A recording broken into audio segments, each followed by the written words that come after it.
नमस्कार, मी मधुरा. आरोग्यविषयक या खास कार्यक्रमात तुमचं मनापासून स्वागत. आणि आज आपण या कार्यक्रमाच्या माध्यमातून चर्चा करणार आहोत मणक्याची शस्त्रक्रिया, समज व गैरसमज या विषयावर. आणि याविषयी आपल्याला मार्गदर्शन करण्यासाठी आमच्या स्टुडिओमध्ये आलेले आहेत या विषयातील तज्ज्ञ डॉक्टर अवनीश गुप्ते. विषयाला सुरुवात करण्यापूर्वी मी डॉक्टरांचं आमच्या स्टुडिओमध्ये स्वागत करते. नमस्कार डॉक्टर. डॉक्टरांची थोडक्यात ओळख सांगायची झाल्यास डॉक्टर मणक्याचे सुपर स्पेशालिस्ट डॉक्टर आहेत. डॉक्टरांनी MBBS, MS आणि MCH या वैद्यकीय पदव्या संपादन केल्यात आणि त्यातली MCH ही जगातली मणक्याची सर्वात मोठी पदवी आहे. डॉक्टर गुप्ते यांच्या विनायक स्पाइन सुपर स्पेशालिटी हॉस्पिटलमध्ये सर्व मणके विकारांवरती खात्रीशीर उपचार केले जातात आणि गेल्या अनेक वर्षांपासून डॉक्टर गुप्ते हे यशस्वी उपचार करत आहेत. चला तर आज आपण मणके विकारांवरती अधिक चर्चा करूया डॉक्टरांशी आणि लगेचच चर्चेला सुरुवात करूया. डॉक्टर, पुन्हा एकदा स्वागत आहे. आणि सगळ्यात पहिला प्रश्न म्हणजे मणक्यांच्या तक्रारी आज मोठ्या प्रमाणात वाढलेल्या आहेत, मात्र नेमक्या ह्या तक्रारी कोणत्या असतात त्याविषयी काय सांगाल? तक्रारी समजण्यासाठी आपल्याला मणक्याची रचना आणि क्रिया समजणं अतिशय गरजेचे आहे. बरोबर. त्याच्याकरता मी आणलेला एक मॉडेल. हे मॉडेलमध्ये मणक्याचं मॉडेल आहे. मानेचे 7 मणके, पाठीचे 12 मणके, कमरेचे 5 मणके असतात, खाली माकाड असतं. हाड आपल्याला देतो आधार कडक असल्यामुळे. आणि मध्ये 2 मणक्याच्या मध्ये गादीचे समावेश असतं. कुठे जरी बघितलं की गादी दिसणार. गादीवरती आपण हालचाली करत असतो. आणि तिसरं काम आहे हातपायाचे हालचाल. ते मेंदूकडे जे निरोप असतो ते हातपायाकडे पाठवा लागतो. ते मणक्याच्या सेंटरमध्ये मागे शिर जात असते, त्याला म्हणतो मज्जारज्जू. त्यांनी आपले हातपायाचे हालचाली आणि कंट्रोल निर्माण होत असते. ही शिर जोपर्यंत मोकळी आहे तोपर्यंत काही त्रास नाही, आणि शिर दबायला लागली तो खूप मोठा त्रास होतो आणि त्याला लागतो शस्त्रक्रिया. आता इथे मॉडेल मध्ये आपण पाहू शकतो 2 मणक्याच्या मध्ये गादी आहे. ही बाहेर आलेली नाहीये, त्रास काय होणार नाही. पण इथे बघितलं हे गादी बाहेर आलेली आहे, वेगळ्या रंगाने करून मी दाखवलेली आहे. त्याच्यामुळे ही शिर दबून गेली. तर तक्रार काय चालू झाली की कमरेसोबत पायाला तक्रारी होणार. म्हणजे थोडक्यात हे पायाला जाणारी शिर आहे, तिथली पायाला डाव्या पायाला जाणारी शिर आहे. तर उजव्या पायाला इथे तक्रारी काय होणार आहे, मुंग्या येणार, रग होणार, बधीर होणार किंवा त्रास वाढल्यानंतर पॅरालिसिस होणार. तसं जर मानेची गादी सरकली तर त्याच सारखी तक्रारी हाताला होणार. मुंग्या, रग, कळ किंवा जास्त त्रास झाला की शिर दबली तर पॅरालिसिस पण होऊ शकतं. तर थोडा उशिरा करायचं नाहीये. तर आपल्याकडे 2 प्रकारचे पेशंट असतात. ज्यांना मानपाट कंबरदुखी आहे त्यांना शक्यतो शस्त्रक्रिया लागत नाही, त्यांना विना ऑपरेशन मी बरा करतो आणि रोबोटिक ट्रीटमेंटद्वारेही करतो. जर ऑपरेशनची गरज असेल MRI स्कॅनिंग मध्ये, म्हणजे स्कॅनिंग केलं त्याच्यामध्ये शिरदाब या पद्धतीने गादी सरकली असेल तर त्यांना ऑपरेशन लागलं तर ऑपरेशन पण आपल्याकडे केले जातात. ते पण रोबोटिक पद्धतीने चालू आहे. म्हणजे आमच्या महाराष्ट्रात एकमेव हॉस्पिटल आहे जिथे रोबोट उपलब्ध आहे मणक्याचे ऑपरेशन करता. तर ते पण पेशंट सगळे 1-2 तासात चालून बरे होऊन जातात. म्हणजे आज मणक्याच्या बाबतीत सगळी सोय आपल्याकडे विनायक हॉस्पिटलमध्ये आपल्याकडे आहे. आता डॉक्टर, तुम्ही म्हणालात की ही शस्त्रक्रियेनंतर लगेचच पेशंट बरा होतो वगैरे, पण बऱ्याचदा ह्या शस्त्रक्रियेबद्दल लोकांच्या मनात गैरसमज आहे, अनेक शंका आपल्याला ऐकायला मिळतात. तुमच्याकडे येणारे पेशंटही तुम्हाला तेच विचारत असतील. मात्र बऱ्याचदा ही एक शंका असते की मी हे ऑपरेशन झाल्यानंतर गाडी चालवू शकतो का? तर ही शंका तुम्ही कशी दूर कराल? नक्कीच गाडी चालवू शकता. मी तुम्हाला एक व्हिडिओ दाखवतो. या व्यक्ती पूर्णपणे बरे झालेले आहेत आणि ते देखील गाडी पण चालवतात. त्यांना कोणीतरी पाठवलं होतं, ते पूर्णपणे क्लिअर होते, गाडी चालवत होते, म्हणून त्यांनी ह्यांना लावला. आणि या व्हिडिओवरती काय बोलतात जर आपण ऐकूयात. मी सुभाष जगताप. मला 1-1.5 वर्षापासून एवढा त्रास व्हायचा. माझी गादी सरकल्यामुळे नस दबली होती आणि नस दबल्यामुळे मला वारंवार पाठीला चमक भरणे आणि पायाला मुंगे येणे, या त्रासाने मी कंटाळून गेलो होतो. मालिश मसाज करूनही कंटाळलो मी. शेवटी MRI केला. मला आमचे रिलेटिव्ह आहेत त्यांचं गुप्ते सरांच्या हॉस्पिटलवरती शस्त्रक्रिया झालेल्या आणि त्यांच्या शस्त्रक्रिया त्या पण यशस्वीरित्या पार पडलेल्या आहे. त्यामुळे मी त्यांच्या यानेच आलो. सगळे बरे?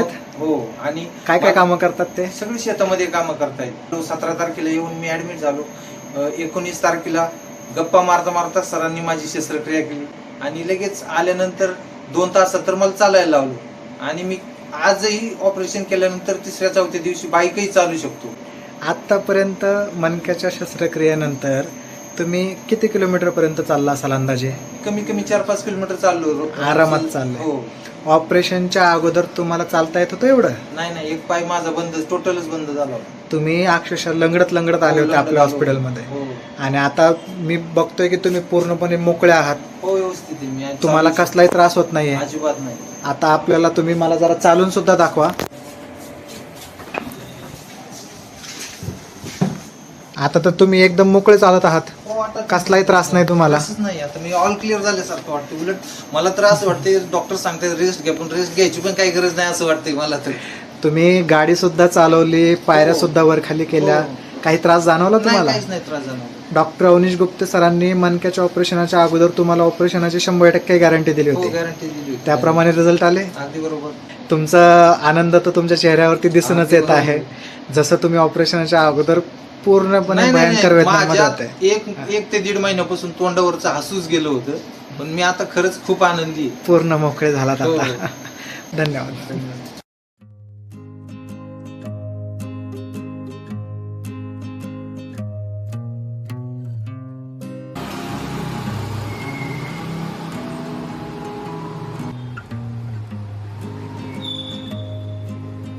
डॉक्टर, आत्ताच आपण बघितलं की ह्या व्हिडिओच्या माध्यमातून की हे अगदी मणक्याच्या ऑपरेशन नंतरही गाडी चालवू शकतात. मात्र बऱ्याचदा असं होतं की ह्या व्हिडिओनंतर म्हणजे ह्या शस्त्रक्रियेनंतर वेदना तर कमी होतात, गाडी तर चालवता येते. मग तुम्ही ह्या ऑपरेशनमध्ये नेमकं असं काय वेगळे करता की हे सगळं सहजपणे शक्य होतं? नक्की त्यासाठी आपण ऑपरेशन थिएटरच्या आत जाऊ. बापरे, बरं. 110 किलो पेशंटचं ऑपरेशन चालू आहे. वय त्यांचं मात्र 74 आहे. बापरे. त्यांना काहीच चालता येत नव्हतं, काही करता येत नव्हतं. आणि पेशंटला आम्ही संवाद घालता घालता, गप्पा मारता मारता आम्ही त्यांची मणक्याची शस्त्रक्रिया करतो. हे दाखवू आपण. क्या बात आहे. चला बघूयात. आज यशवंत निगम साहेब आपले ऑपरेशन थिएटरच्या आत आहेत. त्यांचं वय 74 आहे. त्यांच्या मणका पुढे मागे सरकला होता आणि त्याच्यामुळे शिरदाब निर्माण झाल्यामुळे त्रास होत होता. म्हणजे कंबरदुखी आणि दोन्ही पायाला त्रास, शॅटिका म्हणतो. आता त्यांचं MRI मध्ये पहिला बघू आपण. जे बघितलं आपण, जसं ही शिर दबली दिसते 2 ठिकाणी. इथे पण दिसते, इथे पण दिसते, सगळीकडे हे 2 ठिकाणी शिर दबलेली आहे, इथे आणि इथे. हे गादी सरकल्यामुळे किंवा म्हणायचे की लिस्थेसिसमुळे हे प्रॉब्लेम होता. आता एक्सरे मध्ये बघू आपण लिस्थेसिस कुठे. हे चौरस मणका एका लाईनमध्ये आहे. हा मणका थोडा मागे गेलेला आहे त्याच्यापेक्षा. तर हा थोडा पुढे आहे, हा थोडा मागे इथपर्यंत आहे, हे पुढे. तर मधली जी गादी होती ते मी इथे दाखवली. त्या कारणामुळे सरकले आणि ते पुढे मागे इन्स्टेबिलिटीमुळे सरकल्यामुळे हा त्रास होत होता.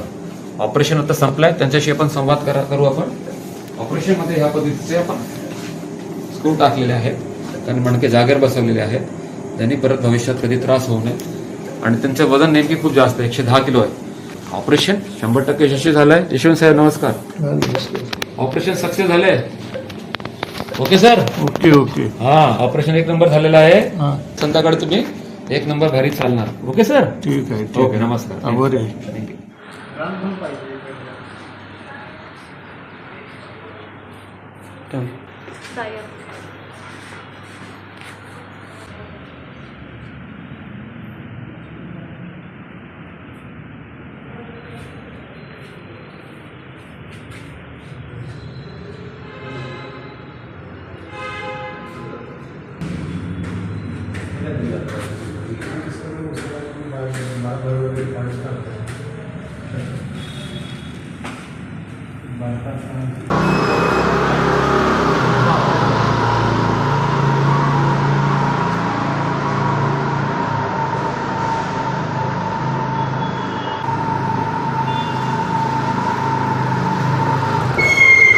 डॉक्टर, एवढ्या मोठ्या म्हणजे एवढं वजन असलेल्या पेशंटवरती आज ही शस्त्रक्रिया तुम्ही केली आणि ती यशस्वी देखील झाली आहे. खरंच तुमचं कौतुक करायला पाहिजे. मात्र मला हे विचारायचं आहे की असे पेशंट्स आपल्याकडे बरेच येत असतात वेगवेगळ्या प्रकारचे. ह्यामध्ये जर आपल्याकडे बाक असलेला पेशंट आला तर तोही बरा होतो का? नक्कीच. बरं. बाकवाले पेशंट बरेचसे रेग्युलर आपल्याकडे चालू असतात. हां. मी तुम्हाला एक वयस्कर पेशंट दाखवलाय, आता एक तरुण पेशंट दाखवतो, ज्यांना पूर्ण मणका असं फिरलं होतं, बापरे. पूर्ण बाक होतं. त्यांचं ऑपरेशन मध्ये खूप वेळ गेली, पण देखील ते पण 1 तासात बरे झाले. क्या बात आहे. ऑपरेशन करून 1 तासात चालू फिरायला लागले, अक्षरशः रनिंग करायला लागले. ते एक व्हिडिओ बघू आपण आज. अगदी बघूयात.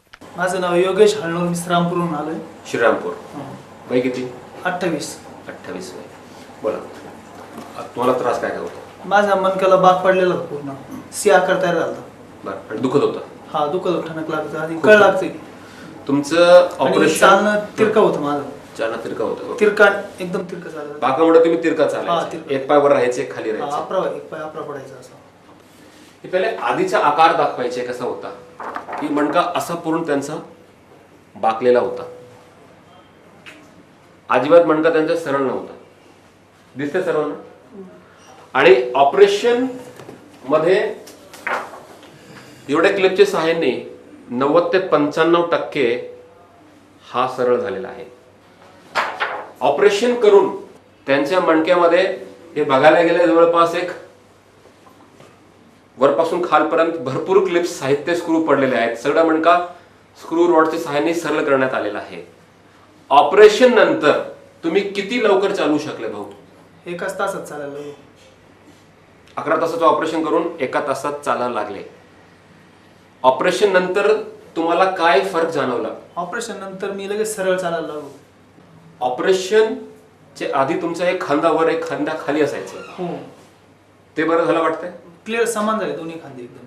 आपलं मेजर ऑपरेशन आहे. जे बाकीच्या लोकांना जसं गॅरंटी दिली होती की ऑपरेशन फेल होणार नाही, गॅरंटी तुम्हाला दिली होती की काय फेल होत नाही, आज तुमचे ऑपरेशन तुमचंही फेल होणार नाही. दिली ती गॅरंटी दिली ती. ऑपरेशन झाल्यानंतर मला असं म्हणजे 150 टाके असं मला वाटत नव्हतं. या ऑपरेशनची पट्टी इथपासून सुरू झाली, हे सगळं इथपर्यंत ऑपरेशन आहे त्यांचं फुल. म्हणजे फक्त कंबरचा हे भाग सोडलं तर सगळं इथपासून इथपर्यंत ऑपरेशन आहे. आणि त्यांना काही दुखत पण नाहीये. 150 टाके असून सुद्धा, म्हणजे आधी ती दुखणी जास्त असणार आहे, त्या कारणामुळे त्यांना आनंद वाटतंय. तुम्हाला आनंद वाटतंय का? हो आनंद वाटतंय? फ्रेश आहे? फ्रेश. डॉक्टर, ह्या सगळ्या व्हिडिओजच्या माध्यमातून मला तर वाटतं की जी मणक्यांबद्दल किंवा मणक्यांच्या शस्त्रक्रियांबद्दल जो काही लोकांमध्ये गैरसमज होता तो नक्कीच काही अंशी तरी बऱ्यापैकी आता कमी झाले असेल, ही शंका कमी झाली असेल. आपण एक छोटासा ब्रेक घेऊया. ब्रेकनंतर असेच काही मला व्हिडिओज बघायचे आणि अजून माहिती जाणून घ्यायची, पण एका छोट्याशा ब्रेकनंतर. तेव्हा वेळ झाली एका छोट्याशा ब्रेकची. ब्रेकनंतर पुन्हा एकदा स्वागत आहे आणि आज आपण चर्चा करतोय ती म्हणजे मणक्यांचे विकार, समज आणि गैरसमज या विषयावर. आणि आपल्याला मार्गदर्शन करतायत या विषयातले तज्ज्ञ डॉक्टर अवनीश गुप्ते. आपण पुन्हा एकदा चर्चेकडे वळणार आहोत. डॉक्टर, ब्रेकवर जाण्यापूर्वी आपण अनेक व्हिडिओज बघितले, मात्र बऱ्याचदा आता तुम्ही मगाशी बोलता बोलता म्हणालात की रोबोटिक सर्जरी देखील आज मणक्यांवरती केली जाते. म्हणजे मग पेशंटच्या आयुष्यामध्ये नेमका काय बदल होतो रोबोटिक सर्जरीमुळे? काय नेमकं होतं त्याबद्दल काय सांगाल? अचूक. समजा आपल्याकडे एक मोबाईल आहे, तुम्हाला मी मदर विचारला 64x64, तुम्ही लगेच सांगू शकणार नाही, वेळ लागणार. बरोबर. जरी कॅल्क्युलेशन करायला पेन पेपरनी बसली तरी चुकीचा होऊ शकतो. हे मात्र ऑपरेशन थिएटर मध्ये नाही झालं पाहिजे. पेशंट सोबत माणसाला तयार केलेलं आहे आपण, कॅल्क्युलेटरने तयार केलं, कॅल्क्युलेटर आपण तयार केलंय, पण तो अचूक देतो. तयार आम्हीच करतो पण तो अचूक रिझल्ट देतो. तसा रोबोट तयार माणूस करतो पण तो अचूक सर्जरी करतो. म्हणजे जर आमच्या सोबत रोबोट काम करणार आहे तर अजून अचूक म्हणजे ॲक्युरेट ऑपरेशन होतं. तेच पेशंट नातेवाईकांना अपेक्षित आहे. बरोबर आहे. पेशंट आमच्याकडे 1 ते 2 तासात का चालतो, बाकी ठिकाणी का चालत नाही? सर्व पेशंट चालतात, संध्याकाळी रनिंग पण करतात, संध्याकाळी गाडीही चालवतात, पाऱ्यावर खाली करतात. लेडीज लोकांना आम्ही किचन मध्ये घालतो, ते स्वयंपाक करतात ऑपरेशनच्या संध्याकाळी. मग घरी जाऊन का करू शकत नाही? असे शेकडो व्हिडिओ आहेत. शेती करतात लोक ऑपरेशन नंतर, गाडी कच्च्या रस्त्याला चालवतात, खराब हरदरे बसतात तरी त्रास होत नाही. तर त्याच्यासाठी हे रोबोटिक ट्रीटमेंट आपल्याला महत्वाचे समजते. दुसरा विषय काय आहे की आपला आव्हान आहे अखंड महाराष्ट्र बरं करायचे. हे महाराष्ट्र मिशन आहे. आम्ही आमचा स्टाफ ह्या उद्देशाने जगतो की संपूर्ण महाराष्ट्र बरा झाला पाहिजे, कोणाला त्रास नाही पाहिजे. त्रास वाढला तर पॅरालिस पर्यंत जाऊ शकतो. इथे पेशंट तासाभरात बरा होतोय आणि तिथे पेशंट गैरसमज असल्यामुळे कायमचा झोपून राहतो. असं नाही झालं पाहिजे. आज गव्हर्नमेंटने आवाहन केलं की पोलिओ गायब झाला ड्रॉप देऊन मुलांना, तर आपण पूर्ण महाराष्ट्र नीट का नाही करू शकत? त्यांची सेवा का नाही करू शकत?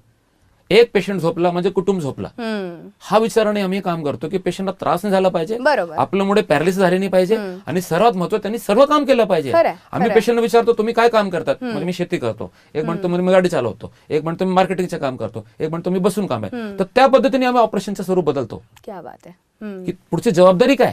नुसतं आम्हाला स्कॅन नाही बघत, आपण पेशंटला विचारतो, त्यांचं वय बघतो, त्यांची मेडिकल कंडिशन चेक करतो. तर आम्ही खूप सुरक्षित पद्धतीने ऑपरेशन करत असतो. अगदी. आता तुम्ही म्हणालात तसं की सुरक्षित पद्धतीने ऑपरेशन करतो. तुमच्याकडे येणारे पेशंटही वेगवेगळ्या पद्धतीचे असतात, वेगवेगळ्या क्षेत्रातून आलेले असतात. खास करून शेती करणाऱ्या शेतकरी तुमच्याकडे ह्या ऑपरेशनसाठी येतो, तर ह्या ऑपरेशन नंतर ते शेती करू शकतात का? नक्कीच. मी 2 लेडीज दाखवतो. एका घरातली आहे, जरा व्हिडिओ बघू, लगेच आपल्याला, आणि शेतातलं काम करत आहेत, लगेच बघू आणि आपल्याला लगेच उत्तर भेटेल. अगदी अगदी. नमस्कार, मी डॉक्टर अवनीश गुप्ते.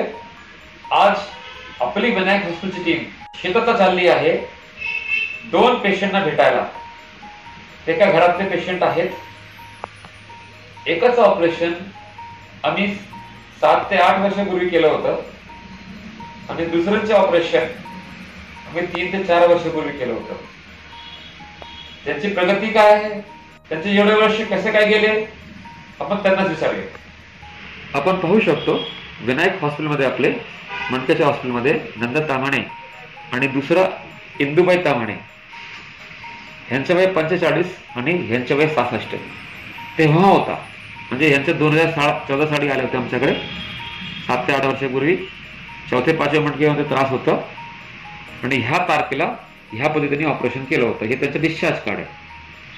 तसं ह्यांचं पण डिस्चार्ज कार्ड आपण बघू शकतो. इंदुबाई तामाणेचं 66 वय, 2017 साली आपल्याकडे आले होते आणि त्यांना ह्या तारखेला ऑपरेशन आपण केलं होतं, जे 3 ते 4 वर्षापूर्वी ह्या पद्धतीने. आणि ते पण, हे दोन्ही पेशंट खूप बरे झालेले आहेत. आपण त्यांच्यासोबत आमची टीम शेतातला जाऊन आत्ता गप्पा मारणार आहे.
डॉक्टर, आत्ता आपण बघितलं की अगदी ऑपरेशन नंतर ते शेती करू शकतात, ते वेगवेगळी कामं करू शकतात. म्हणजे या ऑपरेशनला घाबरण्याची गरज नाही आहे. जर वेदनामुक्त व्हायचं असेल मणके विकारातून तर ऑपरेशन करून घेणं गरजेचंच आहे.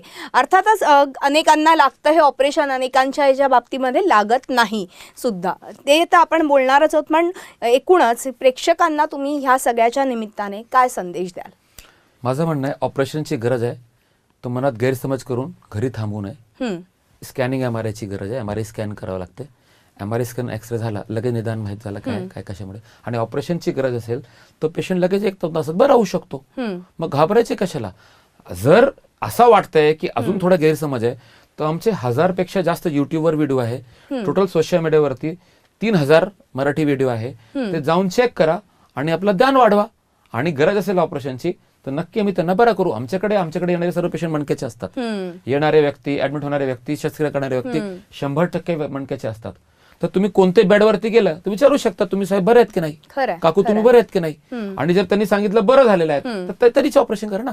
अशा कशाला ऑपरेशन करायची गरज आहे? अगदी. आता डॉक्टर, तुम्ही खरंच फार महत्वाची माहिती तर दिलीच, पण त्याचबरोबर मणके विकारांना घाबरू नका किंवा त्याला टाळू नका किंवा दुर्लक्षही करू नका, नाहीतर मग पुढे जाऊन अनेकांना धोका निर्माण होऊ शकतो. आणि वेदनारहित जर आयुष्य जगायचं असेल आणि ज्यांना खरंच मणके विकारांवरती शस्त्रक्रिया करण्याची गरज असेल त्यांनी नक्कीच विनायक स्पाइन सुपर स्पेशालिटी हॉस्पिटलमध्ये येऊन अपॉइंटमेंट घेऊन डॉक्टरांचा योग्य सल्ला घ्या आणि ऑपरेशनकडे वळा. डॉक्टर, खूप छान माहिती तुम्ही या सगळ्याबद्दल दिली, त्याबद्दल खूप खूप आभार. आणि यानंतर या खास कार्यक्रमात आज आपण इथेच थांबतो. तुम्ही पाहत राहा आमचा खास कार्यक्रम आरोग्यविषयक सल्ला.